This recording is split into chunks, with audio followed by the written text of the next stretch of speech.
I just got a comment on a recent video that said, can you make a video on a list of books that one should read as a new English teacher? And I thought about it and I thought, yeah, why not? That sounds like it could be an interesting video to make. I have on this channel talked a lot about books relating to English teaching. Not so much in recent months, but historically, if you go through the archives of this channel, I've talked about a lot of books. In fact, I've got a whole playlist of books related to linguistics or language teaching, and I'll link to that playlist in the description down below. But I was looking at that playlist, and a lot of those books were not for brand new English teachers. So when you're brand new to English teaching, the first thing you need to learn is how to control the classroom, how to manage activities, how to set up stuff and give feedback.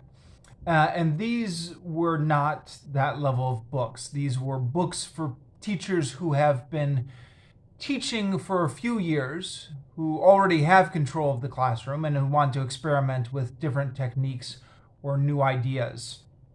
Of the books on the list, really I think the only one that's essential for new English teachers is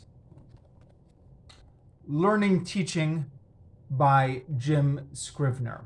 And apologies for the fact that my camera is showing this in reverse, but hopefully you get the idea.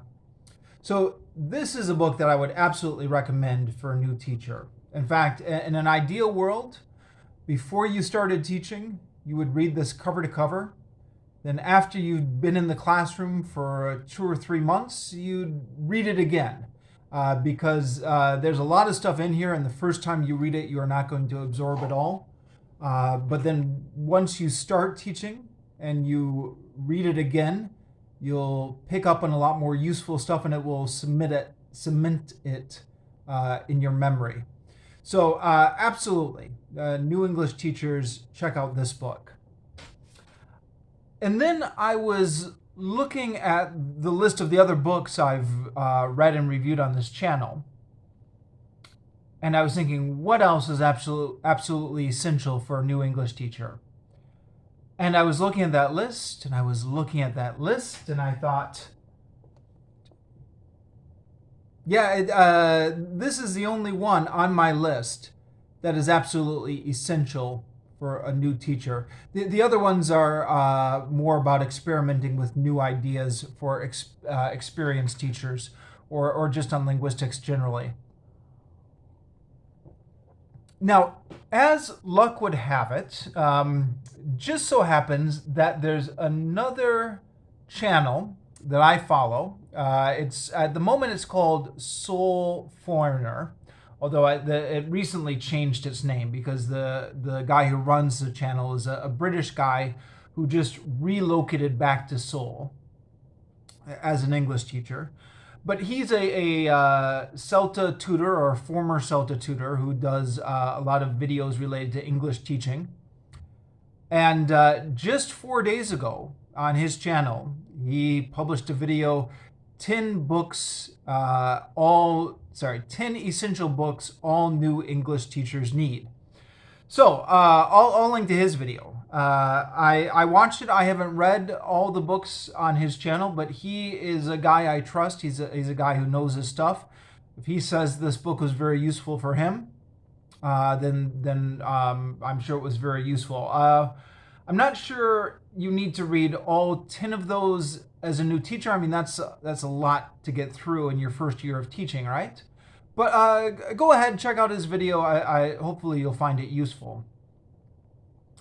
But as for me, I've got Learning Teaching by Jim Scrivener. And then after that, I don't really have a lot of other must-reads. But I was thinking, okay, brand new teacher. They need some sort of help in the classroom. What other resources do they need or are they going to find useful? So I'm going to change this video slightly. It's not books for new teachers, it's resources for new teachers. So first one's Jim Scrivener.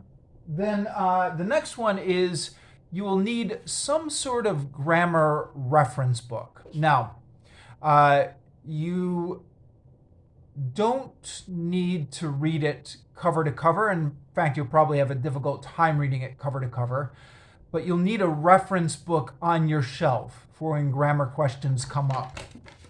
And I recommend, this is a photocopied version, but Practical English Usage by Michael Swan. This is a great reference book for English teachers.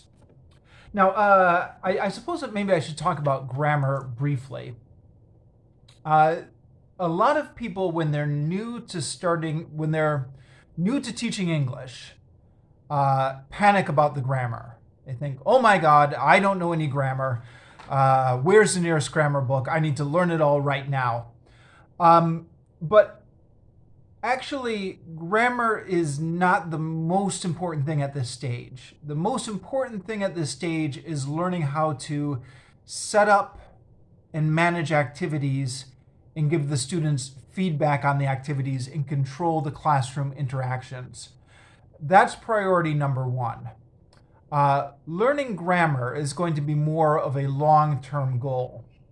Now, of course, you don't want to teach a grammar lesson where you don't understand the grammar that you're teaching. So until you become more confident in grammar, what Jim Scrivener recommends and what I would second is just learn the grammar as you need it. So you're assigned to teach a lesson on the present perfect tomorrow. Spend tonight reading up on the present perfect. Not everything, not all the grammar, but just focus on the present perfect because that's what you're teaching tomorrow. And use maybe one or perhaps two grammar books on your shelves to help you with that. Now, as a long-term project, you'll probably want to increase your grammar knowledge because one is your profession, and two, I think the longer you're teaching grammar, the more interested you become in it. I was not initially interested in grammar when I first started working as an English teacher. But the more you deal with student questions and the more you begin to realize that there is some sort of system underlying the language that is floating somewhere below our subconscious, the more I think you do begin to get interested in it. So as a long-term project, not something you would have to do in your first few months of teaching, but as a long-term project, it might be interesting to get a good grammar book. Now, Swan is a reference book, so not to be read cover to cover, but this one, The Grammar Book by Marianne, Celce-Murcia and Diane, Larsen-Freeman. As you can see, actually, I haven't quite finished reading it cover to cover myself, so you'll have to forgive me for recommending a book that I myself haven't finished. But I have read much of it, and I found it to be a very interesting, very readable, and a very good introduction to grammar. And it's organized in a way that's lends itself to just reading it straight through. I mean, there are exercises to do, and you can check your answers in the back, but each chapter builds on the chapter before it. So it can be used as a reference book, but it can also be used as a systematic study of grammar. And this would be something that would be a long-term goal. All right, now moving away from books, there's a lot of stuff on the internet and a YouTube channel that is, I think, is very useful for new teachers is ELT Training by Joe Kakanga. And I'll leave a link in the description down below to a playlist of her stuff. Everything I talk about in this video, I'll leave a link to in the description down below. But she is a CELTA trainer who has a lot of lessons on a lot of videos on the essentials. How to teach vocabulary, how to do concept checking questions, how to do drilling. And her stuff is very basic stuff, very essential stuff, stuff that is very useful to a new teacher in terms of mastering the control of the classroom. So highly recommend it. I'll leave a link to a playlist of her stuff down below. Now, the last thing I'm going to recommend is my own resources. So I have been keeping on my blog a record of all the materials I've been using in my classroom for a bit over 10 years now. And you can find it all on my blog, and I'll leave a link to it down in the description down below. But just a couple caveats.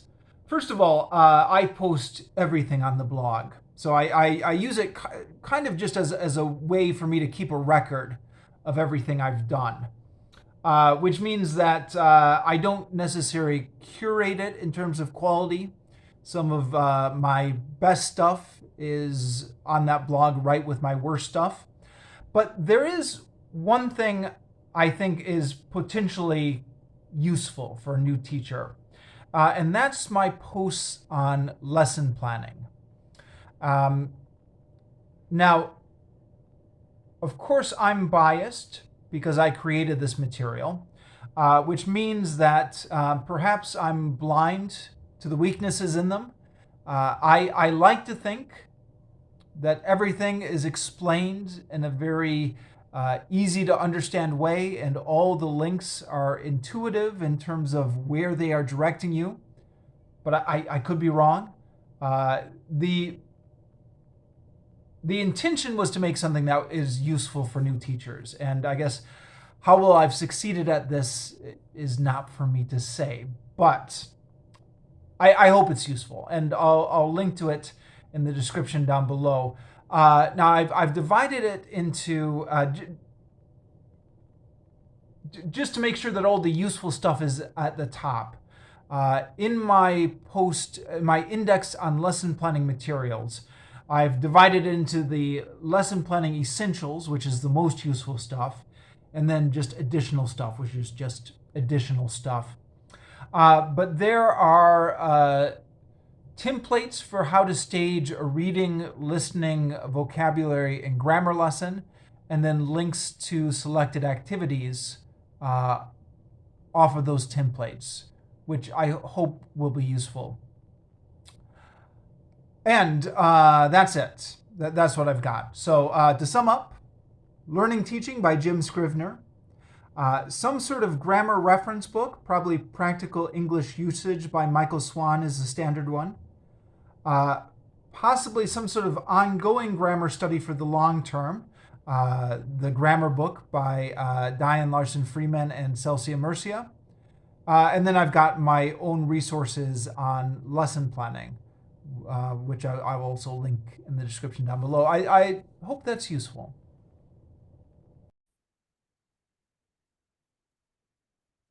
All right, I'm going to try a screen share here to see if this works, just so I can better explain my own material.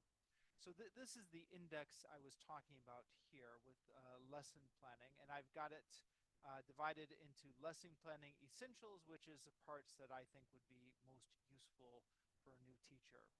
So for example, stages of a reading lesson, for example, here, where we have the stages of the reading lesson here. And there's a disclaimer at the top. It's not possible to or desirable to do all of these stages in a single lesson.